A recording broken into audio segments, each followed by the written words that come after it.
Hi നമസ്കാരം. ഇനി ഞാൻ വന്നിരിക്കുന്നത് ഗോതമ്പ് പൊടിയും ശർക്കരയൊക്കെ വെച്ചിട്ട് മുട്ടയൊന്നും ചേർക്കാത്ത നല്ല ടേസ്റ്റി ആയിട്ടുള്ള ഒരു കേക്കിൻ്റെ റെസിപ്പിയാണ്.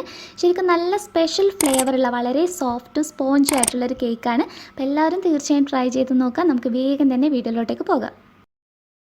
കേക്ക് തയ്യാറാക്കി എടുക്കുന്നതിനായിട്ട് ഒരു ബൗളിലോട്ട് 1 കപ്പ് പാലാണ് ചേർത്ത് കൊടുത്തിട്ടുള്ളത്. 240 ml കപ്പിന് 1 കപ്പാണ് ഉപയോഗിച്ചിട്ടുള്ളത്. റൂം ടെമ്പറേച്ചറിലുള്ള പാൽ തന്നെ ഉപയോഗിക്കാൻ വേണ്ടിയിട്ട് നോക്കുക. ഇതിലോട്ടേക്ക് 1 ടേബിൾ സ്പൂൺ മുഴുവനായിട്ട് ചെറുനാരങ്ങ നീരോ അതല്ലെങ്കിൽ ഇതിന് പകരം വിനാഗിരിയോ നിങ്ങൾക്ക് ഉപയോഗിക്കാവുന്നതാണ്. ഒന്ന് മിക്സ് ചെയ്തെടുത്തതിന് ശേഷം ഒരു 10 മിനിറ്റ് നമുക്കിതൊന്ന് റെസ്റ്റ് ചെയ്യാൻ വേണ്ടിയിട്ട് വെക്കാം. അപ്പോൾ ആ ഒരു സമയം കൊണ്ട് ഇതിനകത്തോട്ടേക്കുള്ള കുറച്ച് ഡ്രൈ ഫ്രൂട്ട്സാണ് നമുക്ക് ആവശ്യമായിട്ടുള്ളത്. അപ്പോൾ ഞാൻ കുറച്ച് ഉണക്കമുന്തിരി എടുത്തിട്ടുണ്ട്. അതുപോലെ ഈന്തപ്പഴം അത്യാവശ്യം നന്നായിട്ട് തന്നെ ഉപയോഗിച്ചിട്ടുണ്ട്. ഈന്തപ്പഴമാണ് ഈ കേക്കിന് ഏറ്റവും ടേസ്റ്റ് കൊടുക്കുന്നത്. പിന്നെ നിങ്ങൾക്ക് ഇഷ്ടമുള്ള നട്ട്സൊക്കെ ഉപയോഗിക്കാം. ഞാൻ ജസ്റ്റ് കശുവണ്ടിപ്പരിപ്പ് മാത്രം ഇത്തിരി മാത്രമേ ഉപയോഗിച്ചിട്ടുള്ളൂ. ഇതിലോട്ട് നമുക്ക് 1 ടേബിൾ സ്പൂണിനടുത്ത് ഗോതമ്പ് പൊടി ചേർത്തിട്ട് ഇതുപോലൊന്ന് മിക്സ് ചെയ്തെടുക്കാം. അപ്പോൾ ഡ്രൈ ഫ്രൂട്ട്സൊക്കെ നിങ്ങളുടെ കയ്യിൽ ഏതാണോ ഉള്ളത് അതിനനുസരിച്ചിട്ട് ഉപയോഗിച്ചാൽ മതി. ഇതൊന്ന് മാറ്റി വെക്കാം.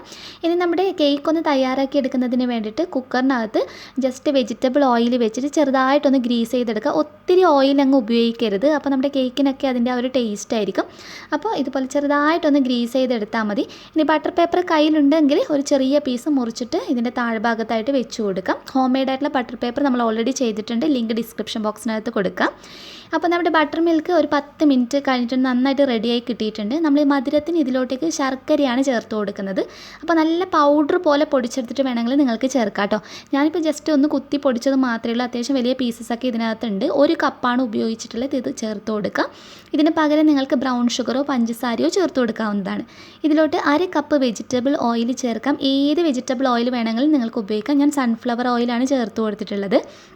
അപ്പോൾ നിങ്ങൾ നല്ല പൗഡർ പോലെ പൊടിച്ചിട്ടുള്ളതാണെങ്കിൽ വിസ്ക് വെച്ചിട്ട് ഇതുപോലെ ഒന്ന് നന്നായിട്ടൊന്ന് മിക്സ് ചെയ്തെടുത്താൽ മതി. പക്ഷെ ഞാൻ ഇതൊന്ന് മിക്സിയിലിട്ട് നന്നായിട്ടൊന്ന് അടിച്ചെടുത്തിട്ടുണ്ട്. അപ്പോൾ കല്ലൊക്കെ ഉള്ള ശർക്കര ഉപയോഗിക്കുന്നതെങ്കിൽ അത് ശർക്കര പാനിയായിട്ട് അരിച്ചെടുത്തിട്ട് ചെയ്തെടുക്കുന്നതായിരിക്കും നല്ലത്. കല്ലൊന്നും ഇല്ലാത്തതാണെങ്കിൽ ഇതുപോലെ മിക്സിയിലിട്ടിട്ട് നല്ലതുപോലെ ഒന്ന് അടിച്ചെടുത്ത് റെഡിയാക്കി എടുത്താൽ മതി. എന്നിട്ട് ഇതിൻ്റെ മുകൾ ഭാഗത്തായിട്ട് ഒരു അരിപ്പ വെച്ച് ഇതിലോട്ട് 1.5 കപ്പ് ഗോതമ്പ് പൊടിയാണ് ഞാൻ ചേർത്ത് കൊടുക്കുന്നത്. ഇതിലോട്ടേക്ക് നമുക്ക് 1 ടീസ്പൂൺ ബേക്കിംഗ് പൗഡർ ചേർക്കാം. ഒരു 1/4 ടീസ്പൂണിനടുത്ത് ബേക്കിംഗ് സോഡ. ഇനി ഇതിൻ്റെ മധുരം ഒന്ന് ബാലൻസ് ചെയ്യാൻ ഒരു 2 പിഞ്ച് ഉപ്പ് ചേർക്കാം. പിന്നെ ഞാൻ ഇതിലോട്ടേക്ക് ഒരു 1/4 ടീസ്പൂണിനടുത്ത് ജാതിക്കപ്പൊടിയാണ് ചേർക്കുന്നത്. ഇതിന് പകരം നിങ്ങൾക്ക് പട്ട പൊടിച്ചതോ അതല്ലെങ്കിൽ നിങ്ങളുടെ കയ്യിൽ ചുക്കുപൊടി ഉണ്ടെങ്കിൽ അത് ഉപയോഗിച്ചാലും മതി. നന്നായിട്ട് അരിച്ചെടുത്ത് ചേർത്തതിന് ശേഷം ഒന്നുകിൽ തവി വെച്ചിട്ട് ഇതുപോലെ നന്നായിട്ട് ഇളക്കി കൊടുക്കുക. പക്ഷേ ഏറ്റവും നല്ലത് തവി വെച്ച് ഇങ്ങനെ മിക്സ് ചെയ്യുന്നതിനേക്കാളും ഇത് ഗോതമ്പ് പൊടി ആയതുകൊണ്ട് തന്നെ കട്ടയൊക്കെ ഉണ്ടാവാനുള്ള ചാൻസ് ഉണ്ട്. അപ്പോൾ വിസ്കോ സ്പൂണോ ഉപയോഗിച്ചിട്ട് ഒന്ന് മിക്സ് ചെയ്തെടുക്കുക. അപ്പോൾ നല്ലതുപോലെ ആ കട്ടയൊന്നും ഇല്ലാത്ത രീതിയിൽ യോജിച്ച് കഴിഞ്ഞാൽ പിന്നെ ഒത്തിരി നേരം അങ്ങ് കുത്തി ഇളക്കരുത്. വിസ്കൊക്കെ ഉപയോഗിച്ചിട്ട് ഒന്ന് ജസ്റ്റ് ഒന്ന് മിക്സ് ആക്കി എടുക്കുക. അതിലോട്ടേക്ക് നമുക്കൊരു ഇത്തിരി ഇഞ്ചി ചെറിയ പീസായിട്ടൊന്ന് അരിഞ്ഞെടുത്തിട്ട് നമുക്ക് ചേർത്ത് കൊടുക്കും. നല്ലൊരു ടേസ്റ്റ് കൊടുക്കും ഈ ഒരു കേക്കിന്. അപ്പോൾ ഈ ബാറ്റർ ഇപ്പം നല്ല അത്യാവശ്യം നല്ല ടൈറ്റായിട്ടാണ് ഉള്ളത്. ഇതിലോട്ടേക്ക് നമുക്കൊരു 4 ടേബിൾ സ്പൂൺ എടുത്ത് പാല് ചേർക്കാം. അപ്പോൾ നിങ്ങൾക്ക് പാലിന് പകരം വെള്ളം ഒഴിച്ചിട്ട് വേണമെങ്കിലും ഈ ബാറ്റർ ഒന്ന് ലൂസാക്കി എടുക്കാവുന്നതാണ്. പാലാകുമ്പോൾ ഒന്നുകൂടി ടേസ്റ്റി ആയിരിക്കും. എന്നിട്ട് ഒന്നുകൂടി ഒന്ന് മിക്സ് ചെയ്തെടുക്കാം. അപ്പോൾ നമ്മുടെ ബാറ്ററിൻ്റെ പാകം നിങ്ങൾക്ക് കാണുമ്പോൾ മനസ്സിലാകുന്നുണ്ടാവും. നന്നായിട്ട് റെഡിയായി കിട്ടിയിട്ടുണ്ട്. ഒട്ടും കട്ടയൊന്നും ഇല്ലാത്ത രീതിയിൽ നല്ലതുപോലെ യോജിച്ച് കറക്റ്റ് പാകത്തിന് റെഡി ആയിട്ടുണ്ട്. ഇതിലോട്ടേക്ക് നമ്മൾ റെഡിയാക്കി വെച്ചിട്ടുള്ള ഡ്രൈ ഫ്രൂട്ട്സിൻ്റെ ആ മിക്സ് ചേർത്തതിന് ശേഷം ഇനി വിസ്ക് ഉപയോഗിക്കേണ്ട. തവി വെച്ചിട്ട് പതുക്കെ ഒന്ന് ഫോൾഡ് ചെയ്തെടുക്കുക. ഒത്തിരി സമയം നമ്മൾ എപ്പോഴും ഇളക്കി കൊടുക്കരുത് ബാറ്റർ. അതുപോലെ ബാറ്റർ റെസ്റ്റ് ചെയ്യാനും വെക്കരുത്. പെട്ടെന്ന് തന്നെ ബേക്ക് ചെയ്തെടുക്കുന്നതാണ് ഏറ്റവും നല്ലത്. അപ്പോൾ ഇതിവിടെ റെഡി ആയിട്ടുണ്ട്. നമുക്ക് കുക്കറിലോട്ട് ചേർത്ത് കൊടുക്കാം. മുഴുവൻ ബാറ്ററും ചേർത്ത് കൊടുത്തതിന് ശേഷം തറയിൽ വെച്ചിട്ടൊന്ന് ജസ്റ്റ് കുക്കർ തട്ടിയിട്ട് ശരിക്കും എയർ ബബിൾസ് ഒക്കെ ഒന്ന് റിമൂവ് ചെയ്യുക. അതിനുശേഷം നിങ്ങൾക്ക് ഇഷ്ടമുള്ളതുപോലെ ഗാർണിഷ് ചെയ്തെടുക്കാവുന്നതാണ്. ഞാനിപ്പോൾ നേരത്തെ ഉപയോഗിച്ചിട്ടുള്ള കുറച്ച് ഉണക്ക മുന്തിരി അതുപോലെ തന്നെ കുറച്ച് ഈന്തപ്പഴം ചെറിയ കഷ്ണങ്ങളായിട്ട് മുറിച്ചെടുത്തത് ചേർക്കുന്നുണ്ട്. ഇതിൻ്റെ കൂടെ നിങ്ങൾക്ക് നട്ട്സ് കശുവണ്ടിപ്പരിപ്പും പിസ്തയൊക്കെ വേണമെങ്കിൽ ചേർത്ത് കൊടുക്കാവുന്നതാണ്. ഇനി നല്ലൊരു ഭംഗിക്ക് വേണ്ടിയിട്ട് ഒരു ഇത്തിരി വെള്ള എള്ള് ഞാൻ ചേർക്കുന്നുണ്ട്. അപ്പോൾ വെള്ള എള്ള് ചേർത്ത് കഴിഞ്ഞാൽ കേക്ക് ബേക്കായി കഴിയുമ്പോൾ കാണാൻ നല്ലൊരു ഭംഗിയായിരിക്കും. അപ്പോൾ ഇതൊന്ന് അടച്ചു വെക്കുമ്പോൾ കുക്കറിൻ്റെ അടപ്പിൻ്റെ വിസിലും അതുപോലെ തന്നെ വാഷറും ഒന്ന് റിമൂവ് ചെയ്തിട്ട് നല്ല ടൈറ്റായിട്ട് തന്നെ അടച്ചു വെക്കാൻ വേണ്ടിയിട്ട് നോക്കുക. അതിനുശേഷം ഉപയോഗിക്കാത്ത ഒരു തവ ഒരു 5-10 മിനിറ്റ് നല്ല ഹൈ ഫ്ലെയിമിലിട്ടിട്ട് ചൂടാക്കി എടുക്കുക. ചൂടായതിനു ശേഷം നമ്മുടെ കുക്കർ ഇതിനകത്തോട്ടേക്ക് ഇറക്കി വെച്ചിട്ട് ഏറ്റവും ലോ ഫ്ലെയിമിലിട്ടിട്ട് 50 മിനിറ്റാണ് നമ്മൾ ബേക്ക് ചെയ്തെടുക്കുന്ന സമയം. അപ്പോൾ അത് ഫ്ലെയിമിനെ ഡിപ്പെൻഡ് ചെയ്യും കേട്ടോ. ചിലപ്പോൾ കൂടാനും കുറയാനും ചാൻസ് ഉണ്ട്. ഇനി ഓവനാണ് ഉപയോഗിക്കുന്നതെങ്കിൽ 180 ഡിഗ്രി സെൽഷ്യസിൽ ഒരു 45 മിനിറ്റ് ബേക്ക് ചെയ്തെടുത്താൽ മതി.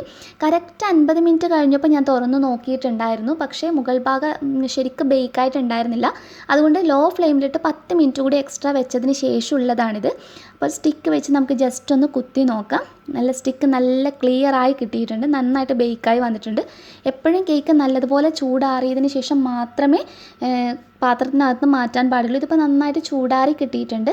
ഒന്നുകിൽ സ്പൂണോ അതല്ലെങ്കിൽ കത്തിയോ വെച്ചിട്ട് പതുക്കെ ഇതുപോലെ ഒന്ന് ഇളക്കി കൊടുത്താൽ മതി. ഈ കേക്ക് പെട്ടെന്ന് തന്നെ കണ്ടില്ലേ, നന്നായിട്ട് ബേക്ക് ആയതുകൊണ്ട് തന്നെ പെട്ടെന്ന് നമുക്കിത് പാത്രത്തിനകത്ത് മാറ്റാവുന്നതാണ്. നല്ലതുപോലെ റെഡിയായി കിട്ടിയിട്ടുണ്ട്. ഇനി ഇതിലുള്ള ബട്ടർ പേപ്പറൊക്കെ നമുക്കൊന്ന് റിമൂവ് ചെയ്യാം. അപ്പോൾ നമ്മൾ ആട്ടപ്പൊടി കൊണ്ട് ശരിക്കും ഉണ്ടാക്കുന്നതിൽ ഏറ്റവും നല്ല ടേസ്റ്റുള്ള കേക്കാന്ന് തന്നെ പറയാം കേട്ടോ. നമ്മൾ ശർക്കരയൊക്കെ ചേർത്ത് ഈന്തപ്പഴം കൂടുതലായിട്ട് ഉപയോഗിക്കുമ്പോൾ ഈ കേക്കിനൊരു സ്പെഷ്യൽ ടേസ്റ്റാണ്. അപ്പോൾ നിങ്ങൾ ഇതിനകത്ത് ഉപയോഗിച്ച ഇൻഗ്രീഡിയൻസ് ഒക്കെ മാക്സിമം എല്ലാം ഉപയോഗിച്ചിട്ട് തന്നെ ചെയ്യാൻ വേണ്ടിയിട്ട് നോക്കുക.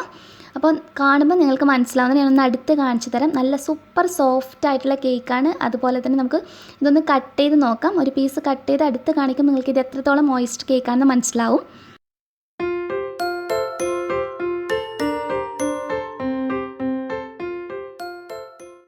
അപ്പോൾ ഗോതമ്പ് പൊടിയും ശർക്കരയും കൊണ്ടുള്ള നമ്മുടെ നല്ല ടേസ്റ്റി ആയിട്ടുള്ള കേക്ക് ഇവിടെ റെഡി ആയിട്ടുണ്ട്. നല്ല സ്പോഞ്ച് പോലെ നല്ല സോഫ്റ്റ് ആയിട്ടുള്ള ഒരു കേക്ക് തന്നെയാണ്. അപ്പോൾ എല്ലാവരും തീർച്ചയായും ട്രൈ ചെയ്ത് നോക്കുക. ഇൻഗ്രീഡിയൻസ് ഒക്കെ ഡിസ്ക്രിപ്ഷൻ ബോക്സിനകത്ത് കൊടുക്കാം. എല്ലാവരും ഒന്ന് ചെക്ക് ചെയ്ത് നോക്കിയാൽ മതി. എന്തെങ്കിലും ഡൗട്ട് ഉണ്ടെങ്കിൽ വീഡിയോൻ്റെ താഴെ കമൻറ്റ് ചെയ്യാൻ മറക്കരുത്. നെക്സ്റ്റ് വീഡിയോയിൽ നമുക്ക് വീണ്ടും കാണാം. അതുവരെ ടേക്ക് കെയർ. Bye bye.